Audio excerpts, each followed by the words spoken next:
In this video, I'll be reviewing the SecuX PUFido Clife Key, which is described as the first PUF-based FIDO key. Then, as an example, I'll set up two-factor authentication on my Synology NAS using the key. For some background, SecuX is a Taiwan-based cybersecurity company that was founded in 2018. They rapidly gained recognition in the blockchain and digital asset security space, particularly for their hardware wallets and the innovative use of physically unclonable function, or PUF technology.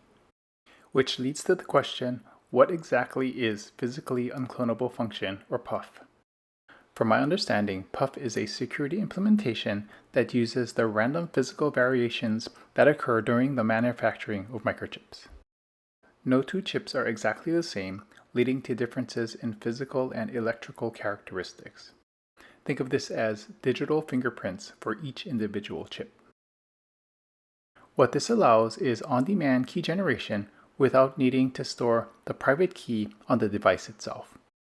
If you're familiar with key-based authentication, you'll understand that this is a step up in security, making the SecuX PUFido Clife Key truly unclonable.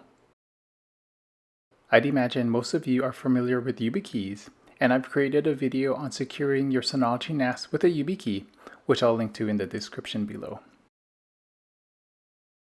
YubiKeys, in comparison, use a dedicated secure microcontroller that is tamper-resistant and designed to store cryptographic keys and perform cryptographic operations in a protected environment. They do, however, store the private key securely on the device itself. Bottom line, both types of security keys will help greatly improve the security of online authentication if the website you are connecting to uses Fast Identity Online 2 or FIDO2, with the PUF technology providing additional security. If you're interested in the SecuX PUFido Clife Key or any of SecuX's products, check out the link in the description below.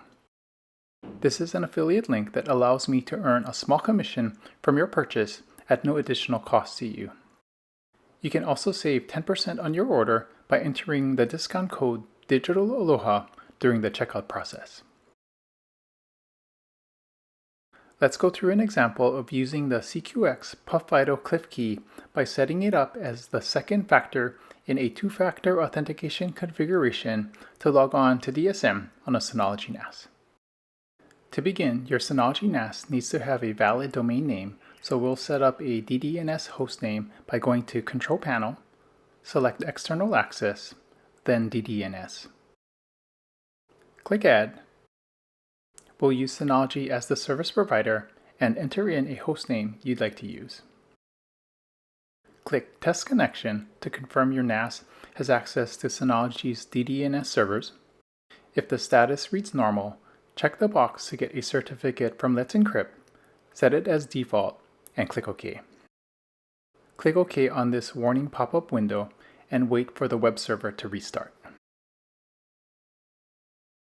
Next, you'll want to set up a reverse proxy by going to Login Portal, selecting Advanced, then clicking Reverse Proxy.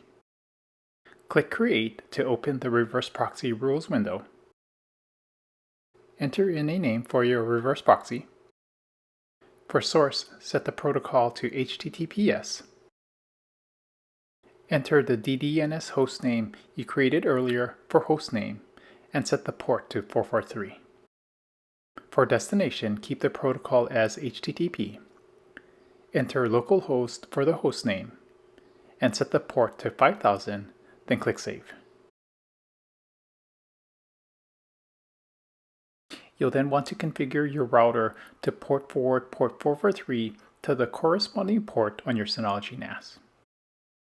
Also, if you'd like to access your NAS externally, you may need to set up a firewall rule on your router to allow access.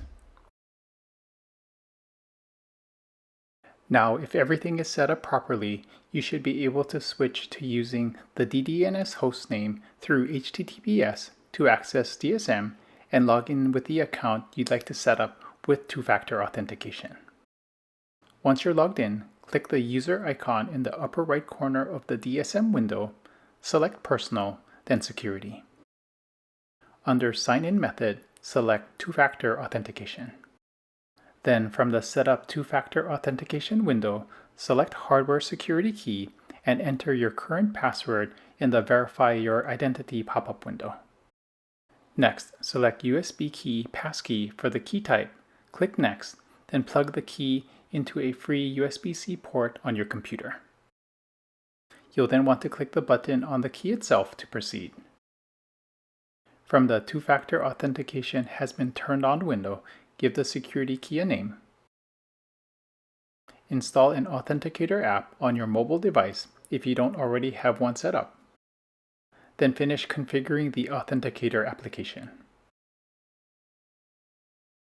You'll also want to enter a backup email for emergency purposes, just in case you lose the key or your phone. Once you see Verified, you can click Next, then Done to complete setting up two-factor authentication.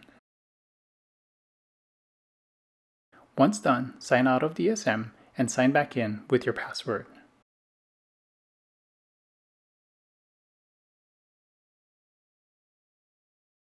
Select Use a Hardware Security Key and click the button on the SecuX PUFido Clife Key to complete the login process. At this point, the account you're currently logged in with is set up much more securely using two-factor authentication with the SecuX PUFido Clife Key. Hopefully you've learned a little about how these security keys work. If you did, consider giving this video a thumbs up and consider subscribing to my channel. Lastly, if you'd like to support my work or hire me to implement two-factor authentication for your web-based project, you can contact me by checking out the links on screen or in the description below. Thanks so much for watching.